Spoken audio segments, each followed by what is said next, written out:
Racist cop arrests black man discovers he's an off-duty judge.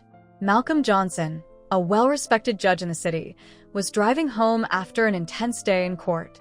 It had been a day filled with weighty cases, the kind that reminded him of why he chose this career: to uphold justice, to be a voice for those who might not otherwise be heard. By the time he left the courthouse, dusk had fallen, and a quiet serenity filled the road as he headed toward his suburban neighborhood. As the gentle hum of his car accompanied the unfolding twilight, Malcolm allowed himself a moment of calm, reflecting on the cases he'd presided over that day. Little did he know, his evening was about to take a stark turn. Before we can continue, if you love your family, subscribe to this channel to help up creating amazing stories. Now, let's continue.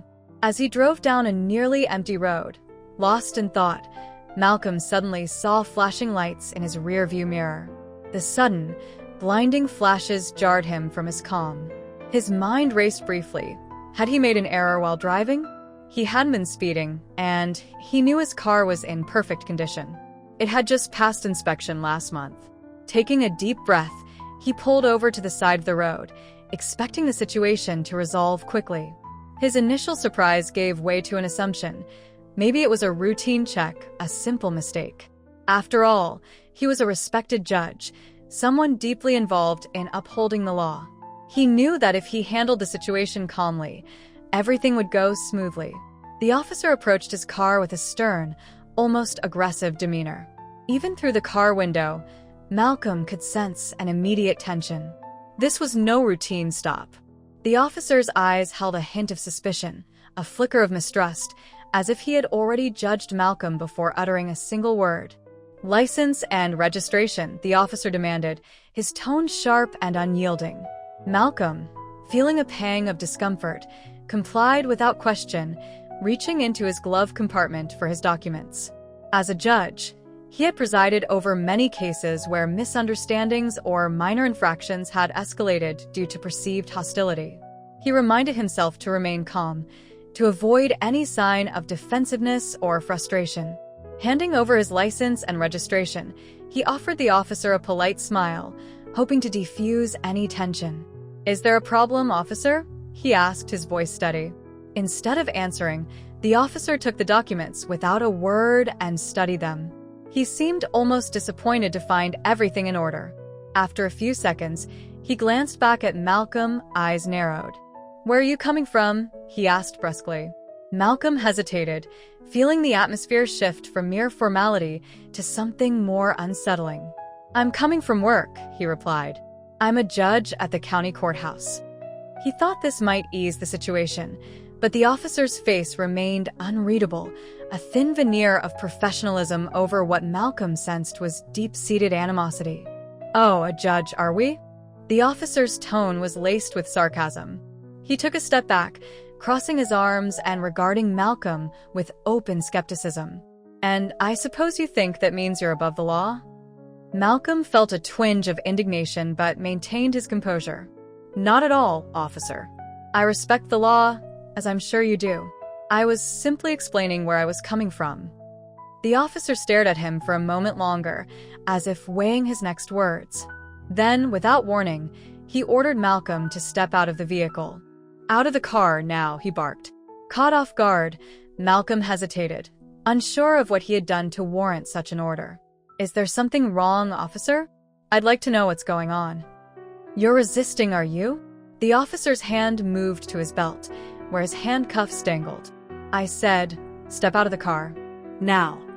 Malcolm's mind raced. He was no stranger to stories of routine traffic stops spiraling out of control, especially for men who looked like him. He felt a knot of fear, yet his training as a judge reminded him to remain composed. Slowly, he unbuckled his seatbelt and opened the door, stepping out onto the roadside. He stood there with his hands visible, showing no signs of threat, but the officer's eyes darted over him with a look Malcolm recognized all too well: suspicion. The officer began to frisk him, roughly patting down his pockets and searching him as if he were a criminal. Malcolm's dignity felt stripped away, yet he endured it, biting back the words he wanted to say, the questions he wanted to ask. He knew that any resistance, even a word, could be twisted into noncompliance. When the officer finished the frisk, he glared at Malcolm. "You seem a little too calm. Got something to hide?" Malcolm took a deep breath, his patience wearing thin.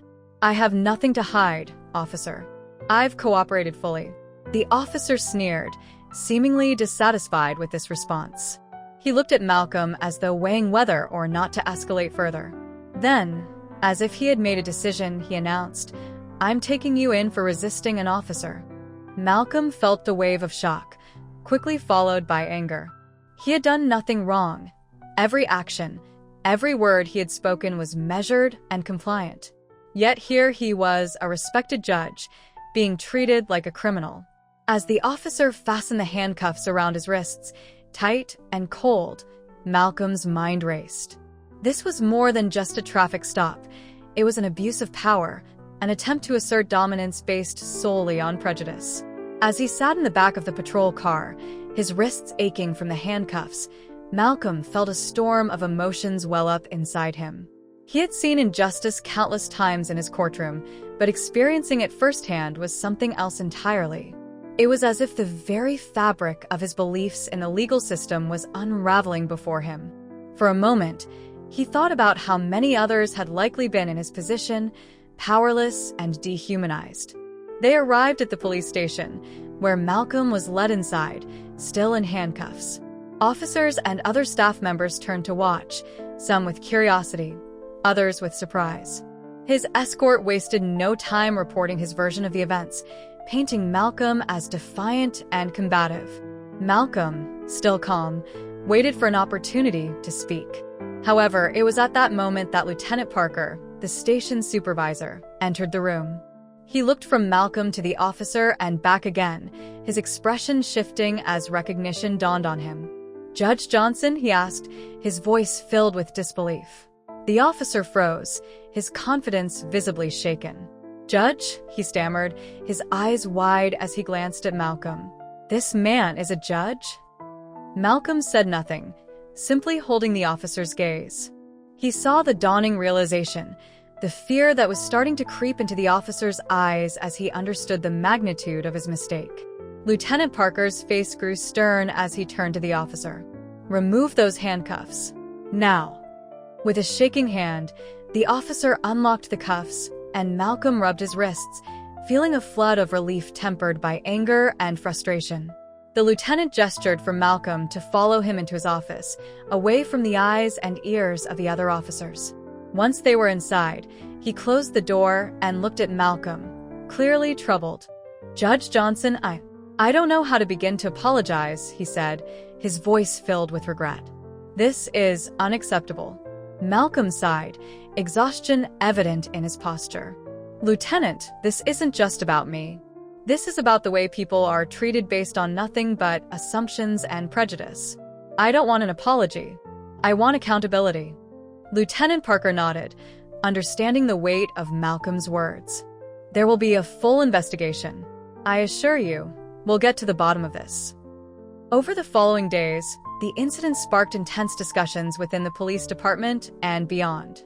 An official investigation was launched, not only into the officer's conduct that night, but also into his past behavior. The story quickly made headlines, with the community expressing outrage over the treatment of Judge Johnson. For Malcolm, the experience had ignited a renewed commitment to justice, not only in his courtroom, but in the broader system. He began speaking publicly about his ordeal, using his position to advocate for change. He met with local leaders, police officials, and community activists, pushing for reforms that would address racial profiling and abuse of power within law enforcement. As for the officer, he faced mounting pressure as the investigation revealed a troubling pattern of behavior. He was ultimately suspended from duty, pending a formal review of his actions. His career, once marked by confidence and authority, was now under scrutiny, and he was forced to confront the consequences of his prejudice. In the months that followed, Malcolm's efforts to bring about change gained momentum. Training programs were implemented, focused on eliminating bias in policing, and new policies were enacted to ensure transparency and accountability within the department.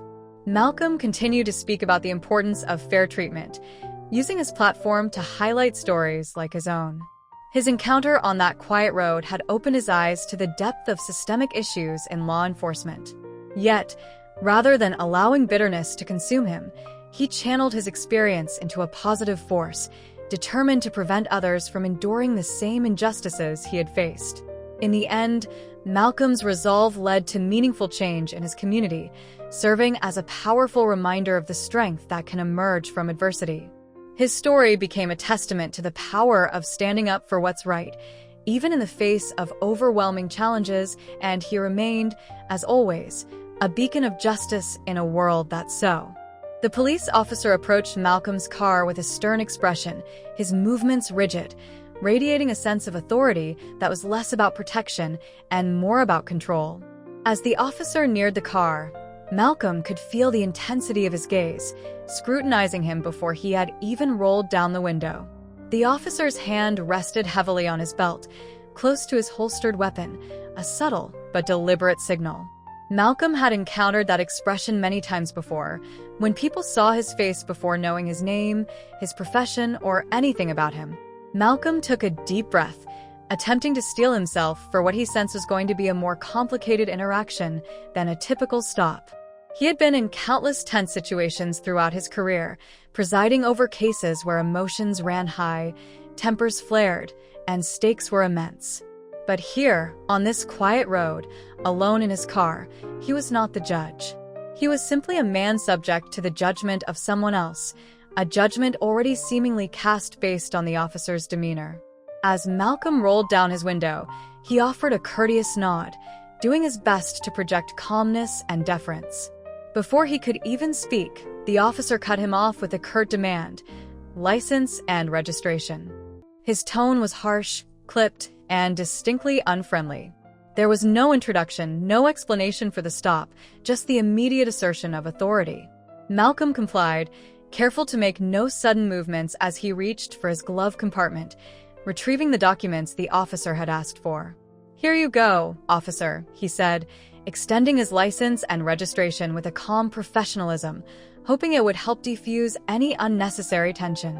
Yet as he handed over his papers, he couldn't shake the feeling that, no matter what he did, this situation would not go smoothly.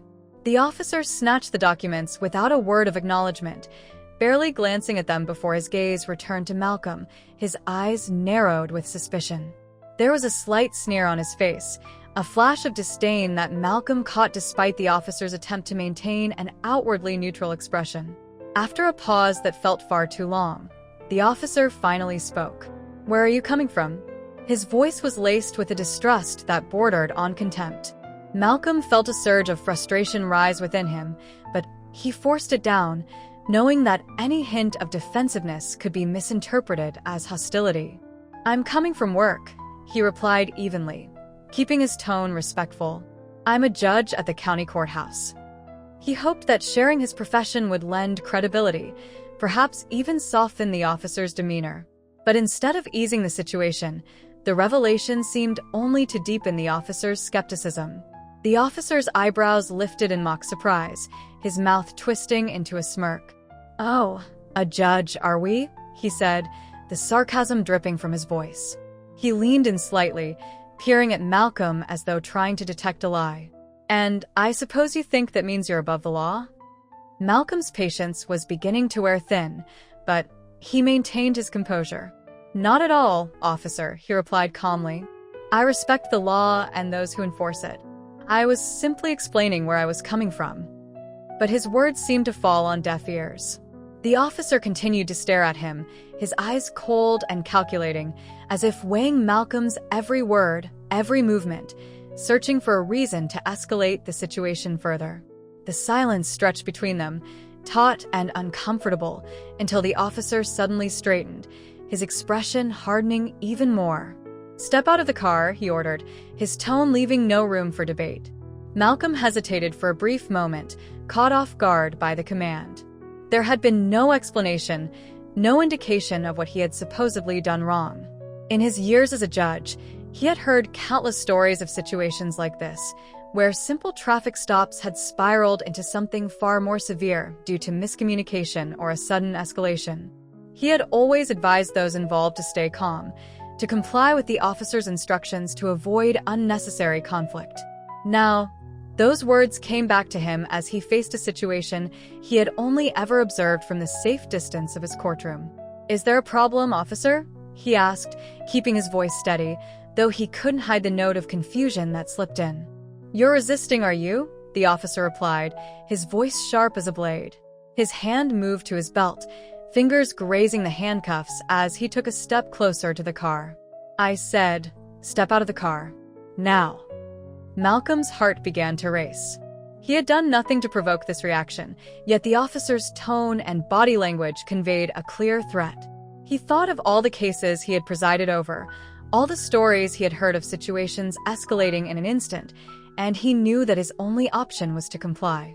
Slowly, he unbuckled his seatbelt, keeping his hands visible as he opened the door and stepped out of the car. The officer watched him intently, his gaze still fixed with that same hardened suspicion. As Malcolm stood beside his car, the officer immediately began to frisk him, roughly patting him down, searching his pockets with an almost aggressive intensity. Malcolm endured the search in silence, feeling his dignity erode with each passing second. This wasn't just a routine check. It was an assertion of power, a reminder of who was in control. When the officer finished, he stepped back, arms crossed as he regarded Malcolm with a smug expression. "You seem a little too calm," he said, his voice filled with barely concealed contempt. "Got something to hide?" Malcolm looked at him, choosing his words carefully. "I have nothing to hide, officer. I've complied with every instruction." But the officer wasn't satisfied. He took another step forward, his gaze intensifying. "You people always think you can talk your way out of things," he sneered, his tone dripping with disdain. "Well, let me tell you something. You're not getting out of this one." Malcolm felt a surge of anger at the officer's words, but he knew he couldn't let it show. He forced himself to remain calm, to keep his tone measured. "I'm not trying to talk my way out of anything. I'm simply complying with your instructions." The officer scoffed, clearly unimpressed. "Oh, I bet you think you're real clever, don't you?" he said, his voice mocking. "Coming from your fancy job, thinking you can talk down to the cops." Malcolm's jaw tightened, but he didn't respond. He knew that anything he said would only make the situation worse. The officer's mind was already made up. He had judged Malcolm from the moment he saw him, and nothing Malcolm could say would change that. The officer wanted control, wanted submission, and Malcolm knew that any attempt to assert himself would only escalate the situation further. After a tense silence, the officer seemed to make up his mind. He reached for his handcuffs, his smirk widening as he prepared to restrain Malcolm. "I'm taking you in," he announced, his tone triumphant, "for resisting an officer." Malcolm's heart sank. He had done nothing wrong. Every action he had taken, every word he had spoken, had been carefully measured to avoid conflict. But it didn't matter. The officer had made his decision, and there was nothing Malcolm could do to stop it. As the cold metal of the handcuffs snapped around his wrists, Malcolm felt a deep sense of injustice settle over him. He was a respected judge, a man who had dedicated his life to upholding the law, yet here he was being treated like a criminal simply because of the color of his skin. The humiliation was almost overwhelming, but he forced himself to hold his head high, refusing to let the officer see his despair. As he was led to the patrol car, Malcolm couldn't help but think of the countless others who had been in his position, ordinary people who had been unjustly detained, humiliated, and dehumanized because of a system that saw them as threats rather than individuals. He had spent his career fighting for justice, but now, he was on the receiving end of the very system he had worked so hard to improve. When they arrived at the police station, Malcolm was led inside, still in handcuffs, his head held high despite the humiliation he felt. Officers and staff turned to look as he was escorted through the station, their eyes widening as they recognized him. Murmurs spread through the crowd, a mix of disbelief and shock as they realized who had been brought in. But the officer who had arrested him seemed oblivious to the reactions around him. He was too caught up in his own narrative, too invested in his version of events to notice the growing tension in the room. He began to recount his story to the officers around him, painting Malcolm as defiant and resistant, a criminal in disguise. Yet even as he spoke, Malcolm noticed a figure approaching from the corner of his eye, Lieutenant Parker, the station's supervisor. Parker's expression was a mixture of confusion and concern as he looked from Malcolm to the officer and back again. When their eyes met, a flicker of recognition crossed Parker's face, and he turned to the officer with a look of dawning realization. "Judge Johnson?" he asked, his voice filled with disbelief. The officer's smug expression faltered, his confidence visibly shaken. He glanced at Malcolm, his eyes widening in shock. At the station, Officer Bradley strode in with a swagger, guiding Malcolm with a firm grip as if handling a dangerous criminal rather than a calm, restrained man. Bradley's tone was forceful as he relayed his exaggerated account of the arrest. He painted a picture of a suspect who was belligerent, resistant, and full of attitude, recounting events in a way that cast himself as the diligent officer, maintaining order against all odds. He thought he could mouth off, Bradley announced to the surrounding officers, embellishing with a smirk. "Didn't want to get out of the car. Try to be clever about it. You know the type." Malcolm stood there, silent but visibly calm, waiting for an opening to clarify what had really happened. He'd spent years in courtrooms and knew that in situations like this, arguing could worsen matters. However, he felt a simmering frustration that he couldn't shake off. Bradley's account was a fabrication, and Malcolm could only watch as the officer's story unfolded, a complete distortion of reality. The other officers listened with mild interest, nodding as Bradley recounted the supposed drama. Some looked skeptical, perhaps noting Malcolm's calm demeanor and professional attire, which seemed at odds with the unruly figure Bradley described. One or two officers even glanced at Malcolm with curiosity, wondering who this well-dressed suspect might really be. Despite Bradley's firm grip on the narrative, Malcolm's patience began to wane. He felt the weight of injustice, not just from this one encounter, but from the many untold stories of those who had faced similar treatment without the means to defend themselves. Here he was, a judge, restrained and disregarded, unable to intervene in the story of his own arrest. A few minutes later, just as Bradley was finishing his self-serving report, the door to the holding area swung open and Lieutenant Parker entered. Parker was known around the precinct as fair and no-nonsense, a man with a deep respect for the law. He was someone who weighed every situation carefully, and his presence often shifted the tone of a room. Today, as he entered, the officers immediately quieted. Parker glanced at Malcolm, his gaze landing on him with a hint of recognition. His expression flickered with surprise as he took in the restrained man in front of him. It didn't take him long to recognize Malcolm, Judge Malcolm Johnson, the very man who'd ruled on several high-profile cases Parker himself had been involved with. Judge Johnson. Lieutenant Parker's voice held a note of disbelief. The room fell silent as the officers, including Bradley, registered the lieutenant's words.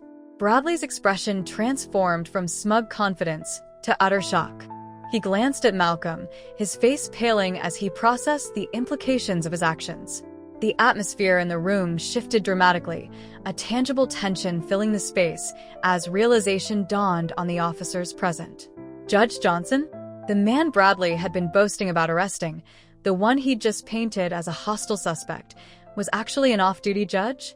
Parker's posture straightened, and he turned to Bradley with a look of intense scrutiny. "Officer Bradley," he began, his voice colder than the officers had ever heard it. "Would you care to explain what exactly led to the arrest of Judge Johnson?" Bradley stammered, his earlier bravado evaporating. He was acting suspiciously," he muttered, grasping at excuses. I didn't realize who he was." Suspiciously? Parker's tone was sharp, his patience clearly wearing thin. "Judge Johnson is a highly respected figure. I've personally seen him preside over cases with fairness and professionalism. What exactly was suspicious about his behavior?" Bradley swallowed hard, realizing he was losing control over the narrative. His mind raced, searching for words that could justify his actions, but each attempt fell flat under Parker's gaze. The smugness and confidence he had exhibited moments ago had completely vanished, replaced by a deep-seated anxiety as he realized the gravity of his mistake. Seeing the silence from Bradley, Parker turned his attention to Malcolm. His face softened slightly as he addressed him with respect. "Judge Johnson, I apologize deeply for this situation. I had no idea you were being detained here." Malcolm nodded, accepting the apology, but not yet easing the tension in his stance. "Lieutenant Parker, thank you," he replied, his voice measured and calm. "But I'd like to understand why this happened in the first place. I was pulled over without explanation, and despite complying with every instruction, I was treated as though I were some kind of threat." The other officers shifted uncomfortably, clearly aware that the situation had spiraled far beyond a typical arrest. Bradley's shoulders slumped, his earlier arrogance replaced by an air of defeat. Parker turned to Bradley with a hard look. "Officer, take off those cuffs now." Bradley moved swiftly, fumbling as he unlocked the handcuffs. As they fell away, Malcolm rubbed his wrists, feeling the weight of injustice lift, though the memory of the treatment he had endured lingered. "Judge Johnson," Parker continued, "please follow me. Let's discuss this situation privately." Malcolm followed Parker out of the holding area, leaving the other officers staring in shock at Bradley, who now stood isolated, his face pale and anxious. As Lieutenant Parker stepped into the holding area, he quickly scanned the room, his eyes landing on Malcolm. A flicker of recognition crossed his face, transforming his expression from routine authority to alarm. He took a step closer, focusing intently on the man in the chair. "What's going on here?" he demanded, turning to the arresting officer with a tone that brooked no dissent. The officer, still riding the wave of his perceived authority, began to explain his actions confidently. "I detained this man for resisting authority during a traffic stop. He was uncooperative and refused to follow my orders," he stated, a sense of bravado masking the anxiety beginning to swell in his chest. However, as Parker turned his gaze to Malcolm, a mix of disbelief and urgency filled the room. The lieutenant realized the weight of the situation and how quickly it had escalated into a potential disaster. "Resisting? Really?" Parker's voice was steady, but there was an undercurrent of anger as he shifted his focus back to the officer. "This is Judge Malcolm Johnson. Do you understand what you've just done?" The words hung in the air, heavy with implication. The arresting officer's face blanched, the blood draining from his cheeks as the reality of his mistake sunk in. Suddenly, the reality of who Malcolm was crashed down on him like a wave, washing away his bravado and leaving only the stark terror of his misjudgment. Malcolm, still seated and handcuffed, felt a mix of frustration and disbelief. This was the moment he had hoped for, yet it felt surreal. He had faced many challenges in the courtroom, but this was a different arena entirely. "Lieutenant, I was merely trying to explain who I am. There was no reason for this treatment," he said calmly, though his heart raced with indignation. The lieutenant turned back to the officer, his voice now edged with authority. "Remove those cuffs." "Now," he ordered, the urgency clear. The officer hesitated, still processing the reality that he had unjustly arrested a judge, someone who was not only a figure of authority, but also a symbol of justice in the community. Parker's frustration mounted as he awaited compliance. As the cuffs were finally removed, Malcolm rubbed his wrists, feeling the sting of the metal against his skin. He rose from the chair, standing tall and composed despite the humiliation he had just endured. The atmosphere in the room shifted palpably, the other officers who had been observing now fully aware of the gravity of the situation. It was a moment of reckoning, not just for the arresting officer, but for the entire police force. Parker's expression softened slightly as he turned to Malcolm. "I apologize for this," he said, his voice sincere. "This shouldn't have happened." Malcolm nodded, appreciating the acknowledgement, but knowing that this incident was far from resolved. He was not just a victim of a misguided arrest. He represented a larger issue of systemic bias and discrimination that plagued the very system he served. The arresting officer stood frozen, grappling with the repercussions of his actions. His career was now on the line, and the realization of what he had done was beginning to dawn on him. The tension in the room was thick as Malcolm's presence transformed the incident from a simple traffic stop gone awry into a critical examination of law enforcement practices and racial bias. It was a turning point, not just for Malcolm but for the community as well, highlighting the urgent need for accountability and reform within the justice system. As Malcolm stood there, still in handcuffs, he could feel the weight of the situation pressing down on him. The atmosphere in the holding area was thick with tension. The realization of his identity seemed to ripple through the room as both Malcolm and the arresting officer understood that this was no longer just a routine encounter. Malcolm was a judge, a person of authority, and the officer's actions had not only disrespected that authority, but had also revealed deep-seated issues within the system itself. Lieutenant Parker took a step closer, eyeing the officer with a mixture of disappointment and anger. "You need to explain yourself," he commanded, his voice steady but firm. The other officers in the room shifted uncomfortably, sensing the impending fallout from this incident. They knew that the police department's reputation was at stake, and here was a man who had just violated the trust that should exist between law enforcement and the community they served. The officer, now sweating under the intense scrutiny, stammered, I didn't know who he was. I thought he was acting suspiciously." His attempt at justification fell flat in the face of the overwhelming evidence against him. Malcolm, still wearing the handcuffs, felt the humiliation seeping deeper into his skin, a painful reminder of how quickly things could spiral out of control due to prejudice and assumptions. Malcolm took a deep breath, trying to maintain his composure. He understood the power dynamics at play and knew that reacting with anger might not yield the best results. "What exactly did you see that made you think I was behaving suspiciously?" he asked, his voice calm but with an underlying firmness that demanded accountability. "Was it my skin color? My demeanor? Because I assure you, I was doing nothing wrong." The officer opened his mouth to respond but faltered. He looked around the room, seeking support from his colleagues, but found only silence. The other officers avoided his gaze, understanding the severity of the situation. Malcolm's question hung in the air, a haunting reminder of the biases that often clouded judgment in law enforcement. "Your actions speak volumes about how you perceive people, officer," Malcolm continued. "This isn't just about me. It's about the countless individuals who have faced similar situations. You have to realize that your role as a police officer comes with immense responsibility. You have to be vigilant, yes, but you also have to be fair and just." Lieutenant Parker nodded in agreement, his expression softening as he recognized the importance of Malcolm's words. "It's crucial for us to reflect on our actions and their consequences," he added. "You must understand, officer, that this isn't merely a disciplinary issue. This is about restoring trust in our community." The officer seemed to shrink under the weight of their words, visibly shaken. I didn't mean to disrespect him," he stuttered, desperately trying to regain some semblance of authority in the conversation. "I was just doing my job." Malcolm's patience was wearing thin.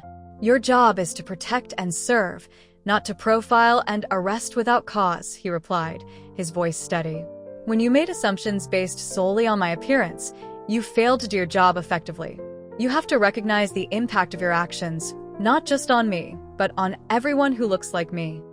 The room fell silent again, and Malcolm took a moment to collect his thoughts. He realized that this moment could be a turning point, not just for the officer, but for the entire police department.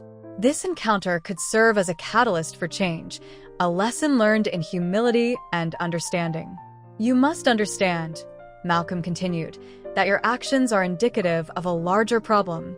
Racial profiling is not just a theory, it's a reality that affects many lives daily. When you treat people based on the color of their skin rather than their actions, you perpetuate a cycle of distrust and fear." Lieutenant Parker stepped forward, determined to lead the conversation towards a more constructive outcome. "We can't allow this to become just another incident that gets swept under the rug. We need to investigate this thoroughly and ensure that there are consequences for actions that violate our principles of justice." Malcolm nodded, appreciating the lieutenant's commitment to addressing the issue. "I don't want this to end with mere punishment," he said. "I want to see real change. I want the department to implement training programs focused on racial bias and the importance of community relations. We must learn to see people for who they are, not for the stereotypes that society has attached to them. The officer, now visibly remorseful, looked at Malcolm with newfound understanding. "I never intended for this to happen," he said quietly. "I see now that I need to change how I approach situations. I want to be better, but I need guidance." Malcolm recognized the sincerity in the officer's voice. Change was difficult, but acknowledging one's mistakes was the first step toward growth. "We all have the capacity for change," Malcolm replied. "It's essential to have discussions like this, to confront our biases head-on and work towards understanding one another." Lieutenant Parker nodded in agreement. "This incident will not be forgotten easily, and it will serve as a reminder of the work we still need to do. We will take this opportunity to develop training programs that not only educate our officers, but also encourage them to engage with the community positively." Malcolm appreciated the lieutenant's proactive stance. "It's important to include community leaders and members in these discussions," he emphasized. "They can provide invaluable insights into the challenges they face and help build bridges of trust between law enforcement and the community." As the conversation continued, Malcolm could sense a shift in the room. The officer's defensiveness began to fade, replaced by a desire to understand and improve. The other officers started to engage in the discussion, asking questions and sharing their experiences. It became clear that this moment was about more than just one unjust arrest. It was about transforming mindsets and fostering a culture of empathy within the department. Malcolm felt a surge of hope as the dialogue progressed. He realized that while the road to change would be long, it was a journey worth taking. "Let this incident be a lesson for us all," he concluded. "We must hold ourselves accountable and strive to be better, for ourselves, for each other, and for the communities we serve." In that moment, it became evident that the confrontation was a necessary catalyst for growth and understanding. The officer, once blinded by bias, now had the opportunity to learn from his mistakes. The police department, often seen as an adversary by many in the community, could begin to rebuild trust and foster meaningful relationships. As Malcolm left the station, still processing the events of the evening, he felt a renewed sense of purpose. This incident, while painful, could serve as a turning point in his career and in the broader conversation about race and justice. He was determined to use his position to advocate for reform, to be a voice for those who had been silenced by injustice. Reflecting on the conversation, Malcolm understood that the confrontation had opened the door to change. He knew that the path ahead would require courage, dialogue, and a commitment to confronting uncomfortable truths. But he was ready to take on that challenge, not just for himself, but for the countless individuals who had faced similar injustices in silence. The officer, standing at the crossroads of his career, felt the weight of responsibility settle upon his shoulders. He had a choice to make: to continue down the path of ignorance and bias, or to embrace the opportunity for growth and understanding. With Malcolm's words resonating in his mind, he knew which path he wanted to choose. The aftermath of the confrontation weighed heavily on Malcolm as he returned home that evening. The events of the day replayed in his mind, each moment etched into his memory. He knew that this incident would not simply fade away. It was a turning point, not just for him but for the community and the police department. As he sat in his living room, Malcolm reflected on the impact of his position as a judge. He had always believed in the importance of justice and the rule of law, but now he realized that there was an additional layer of responsibility that came with his role. It was not just about making decisions in the courtroom. It was also about advocating for fairness and equality in the broader society. The next day, Malcolm decided to take action. He reached out to his colleagues at the courthouse, sharing the story of his encounter with the officer. He wanted them to understand the reality of racial profiling and the challenges that many individuals faced in their daily lives. He believed that if judges could unite to address these issues, they could help bring about meaningful change. "It's crucial for us to recognize our influence," he stated during a meeting with fellow judges. "We have the power to advocate for justice, not just within the courtroom, but in the community as well. We must stand against systemic issues and support those who are marginalized." The response from his colleagues was mixed. Some were supportive, expressing their commitment to addressing biases in the legal system. Others, however, seemed uncomfortable with the idea of confronting these difficult truths. They preferred to maintain the status quo, believing that discussing race and bias would only complicate matters. Malcolm understood their hesitation, but he also recognized that change would not come easily. He encouraged them to engage in open dialogue about the issues at hand, emphasizing the importance of education and awareness. "We can no longer afford to turn a blind eye to these problems," he urged. "As judges, we must be the leaders in our community, advocating for justice and equality." Inspired by Malcolm's words, a few of his colleagues agreed to participate in a workshop focused on racial bias and community relations. They reached out to local organizations that specialized in these areas, eager to learn and grow. The workshops would allow judges to hear firsthand accounts from community members affected by racial profiling and discrimination. As the days passed, Malcolm also took the time to meet with community leaders and activists. He wanted to hear their perspectives and understand their experiences. He learned about the fears and frustrations that many individuals faced when interacting with law enforcement. Their stories were powerful, highlighting the urgent need for reform and accountability. During one of these meetings, a local activist shared, "We need allies in the judiciary who will stand up for us, who will challenge the systemic issues that affect our lives." Your voice matters, Judge. You have the ability to influence change.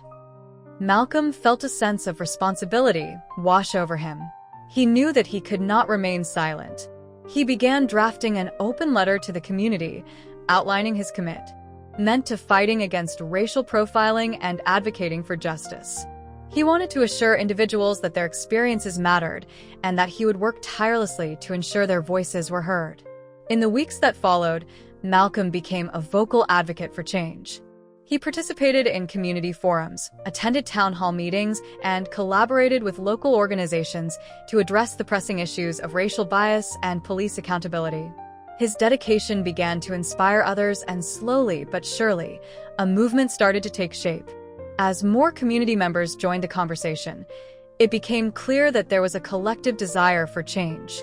People began to share their stories, creating a powerful narrative that resonated with many. Malcolm recognized that this was not just about one incident. It was about creating a movement that would demand accountability and justice for all. At the same time, the police department began to take steps toward reform. Following the incident involving Malcolm, Lieutenant Parker initiated a series of training sessions for officers focused on racial sensitivity, community engagement, and de-escalation techniques. He emphasized the importance of understanding the community they served and building relationships based on trust. During one of these training sessions, the officer who had confronted Malcolm stood up to speak. "I want to apologize for my actions," he said, his voice trembling. "I've learned so much from this experience, and I realize now how my biases clouded my judgment. I'm committed to being better and serving my community with respect." His willingness to admit fault and embrace growth marked a significant shift within the department. Other officers began to share their own experiences and challenges, creating a space for dialogue and understanding. It became evident that the training sessions were not just about policy, they were about personal growth and accountability. As the months progressed, the community and the police department began to work together more closely. Malcolm organized a series of community events where residents could engage with law enforcement in a positive and constructive manner. These gatherings fostered understanding and collaboration, breaking down the barriers that had previously divided them. Malcolm felt a sense of fulfillment as he witnessed the changes unfolding in his community. The conversations he had initiated were beginning to have a ripple effect, and he knew that they were making progress toward a more equitable society. However, he also understood that the work was far from over. One day, as he prepared for a court session, Malcolm received a call from Lieutenant Parker. "Judge, I wanted to thank you for your leadership," the lieutenant said.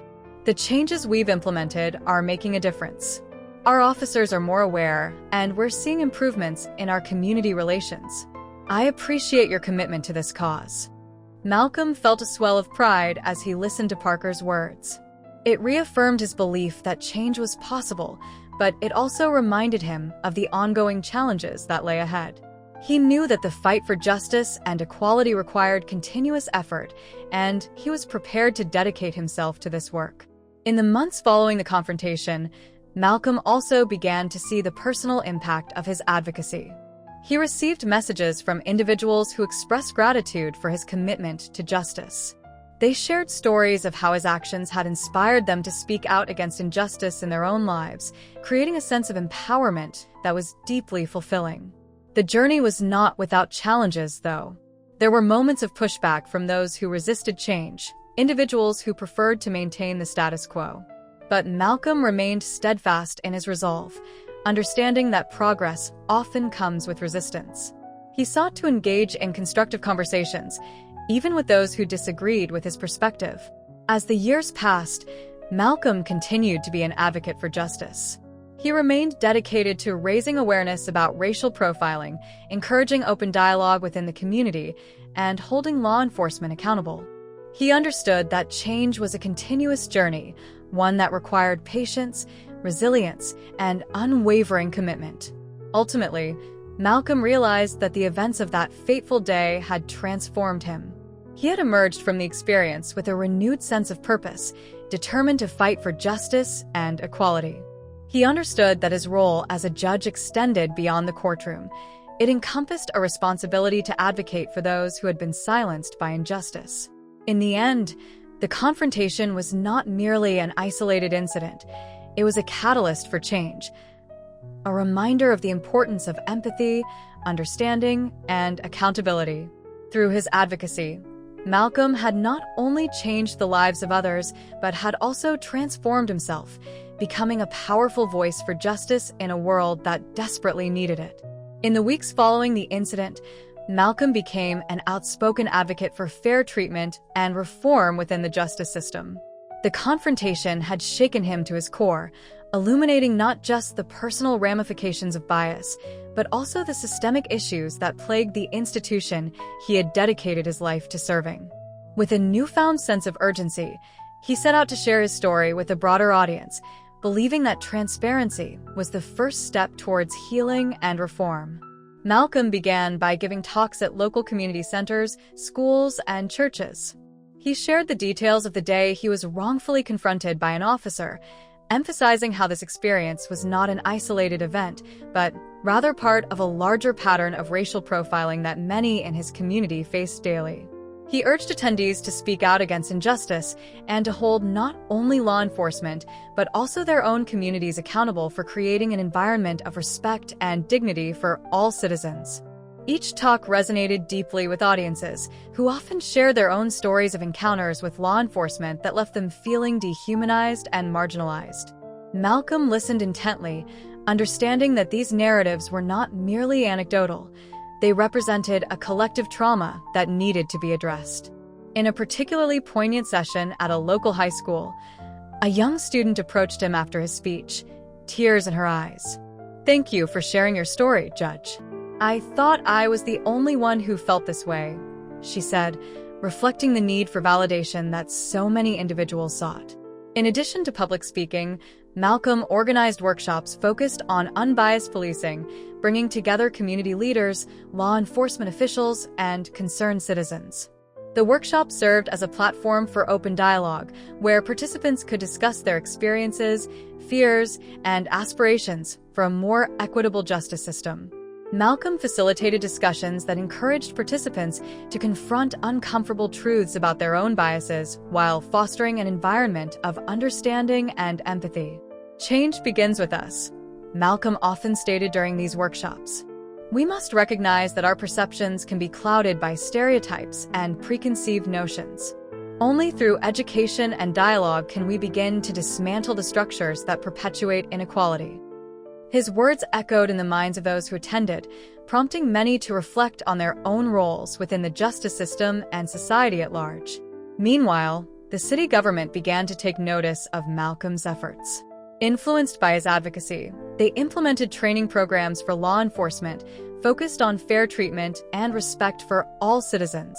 These sessions were designed to challenge officers' assumptions and provide them with tools to engage with the community in a more compassionate and respectful manner. The training emphasized the importance of understanding the diverse backgrounds of the individuals they served, as well as the need for officers to recognize their own biases. As the training programs rolled out, many officers expressed skepticism, unsure of the effectiveness of such initiatives. However, Malcolm believed that change was possible, especially when officers engaged directly with community members. He arranged for officers to participate in community events where they could meet residents in a relaxed setting, allowing for informal conversations that humanized both parties. One of the most impactful moments occurred during a community barbecue organized by Malcolm. Officers from the local precinct were invited to serve food, play games, and interact with residents in a casual environment. Initially apprehensive, the officers slowly began to engage with families and children, breaking down barriers that had long separated them. By the end of the event, laughter and camaraderie filled the air, and many participants commented on how their perceptions of law enforcement had shifted. In parallel with these community initiatives, Malcolm also collaborated with local advocacy groups to push for policy reforms within the police department. They drafted proposals aimed at increasing transparency in policing practices, such as the implementation of body cameras and the establishment of a civilian oversight board. These measures were designed to ensure accountability and provide a platform for community members to voice their concerns. Malcolm understood that reforming the justice system required persistence and dedication. He frequently attended city council meetings, where he spoke passionately about the need for change. "We must hold our law enforcement agencies accountable," he urged council members. The trust between the community and the police is vital for public safety. When that trust is broken, it undermines the very foundation of our society. As Malcolm continued his advocacy, he also made a point to check in with the officer who had confronted him that fateful day. Despite the initial tension between them, he believed in the power of dialogue and redemption. He reached out, inviting the officer to attend one of his workshops. To his surprise, the officer accepted the invitation, showing a willingness to engage in the difficult conversations that lay ahead. Reflecting on his actions, the officer faced the hard truth of his bias, recognizing that his choices had real and lasting consequences. Sitting in the workshop, he listened as Malcolm shared his story. The officer felt a deep sense of shame wash over him as he realized how his assumptions had led to a painful encounter that not only affected Malcolm, but also the community at large. This moment of introspection marked a significant turning point for the officer, who committed to changing his approach to policing. Malcolm's willingness to forgive and extend an olive branch not only demonstrated his commitment to justice, but also his belief in the potential for personal growth and transformation. He understood that systemic change required individuals to acknowledge their biases and work towards a more equitable future. By fostering these conversations, Malcolm hoped to create a ripple effect that would encourage others to do the same. As the months went by, Malcolm's efforts began to yield tangible results. The community's response to the training programs and workshops was overwhelmingly positive, with many residents expressing gratitude for the opportunity to engage in open discussions about bias and policing. The local media took notice of the changes taking place, highlighting the collaborative efforts between the police department and the community. Malcolm's vision for a more equitable justice system is inspiring, one local journalist wrote. His commitment to dialogue and understanding is a testament to the power of community advocacy.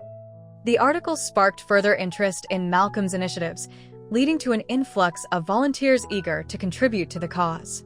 With a growing support, Malcolm expanded his efforts to include a mentorship program for at-risk youth.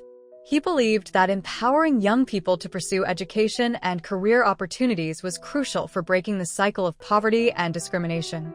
Through this program, he connected youth with mentors from various professions, offering guidance, support, and resources to help them succeed. The mentorship program quickly gained traction, with many local professionals eager to lend their time and expertise. Malcolm organized monthly meetings where mentors and men's could connect, share experiences, and set goals. He also invited guest speakers to inspire the young people, fostering a sense of hope and possibility. As Malcolm continued to advocate for change, he also recognized the importance of self-care and support for those engaged in this difficult work. He began holding regular debriefing sessions for community leaders and activists involved in the initiatives. These sessions provided a safe space for individuals to share their feelings, process their experiences, and recharge. During one of these sessions, a community leader spoke candidly about the emotional toll of advocacy work. "It's exhausting to fight for change," she admitted. "Some days, I feel like we're not making any progress." Malcolm listened attentively, validating her feelings while reminding everyone of the strides they had already made. "Change takes time," he said. "Every conversation we have, every person we reach, brings us one step closer to our goals. Let's celebrate the small victories along the way." In the wake of their collective efforts, the police department began to see changes in its relationship with the community. Officers reported feeling more connected to residents, and community members expressed a newfound trust in law enforcement. The implementation of body cameras further enhanced accountability, as both officers and citizens recognized that their interactions were being recorded. However, the road to reform was not without its challenges. There were moments of backlash from individuals resistant to change, particularly within segments of the community that felt threatened by the shift towards accountability. Malcolm faced criticism from those who believed that his initiatives undermined the police or painted them in a negative light. In response, Malcolm remained steadfast in his commitment to constructive dialogue. He invited skeptics to participate in discussions, aiming to address their concerns while reinforcing the need for equitable treatment for all citizens. "Our goal is not to vilify law enforcement," he emphasized during one heated debate. "It's about creating a system that works for everyone, where accountability and respect are at the forefront." As the community continued to navigate these conversations, Malcolm also emphasized the importance of celebrating progress. He organized community gatherings to honor the individuals and organizations that had contributed to the movement for change. These events served as a reminder of the collective strength of the community and the potential for transformation. At one such gathering, Malcolm stood before a crowd of supporters and said, "Tonight, we celebrate not just our achievements, but our resilience. Change is difficult, but together, we have proven that it is possible. Let's continue to stand united in our pursuit of justice and equality." The applause that followed echoed throughout the venue, a powerful affirmation of the community's commitment to forging a brighter future. Malcolm felt a deep sense of fulfillment as he looked out at the faces of those who had joined him on this journey.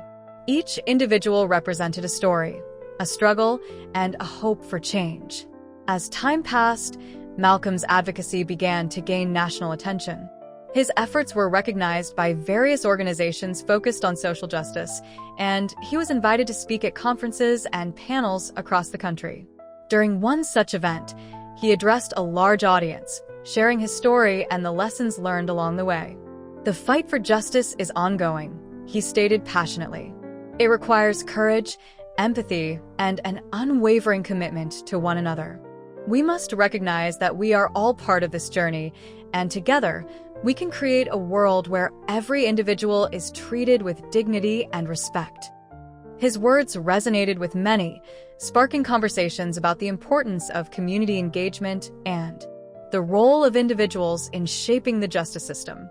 Malcolm felt a renewed sense of purpose as he continued to advocate for change, knowing that his experiences had the power to inspire others to join the movement.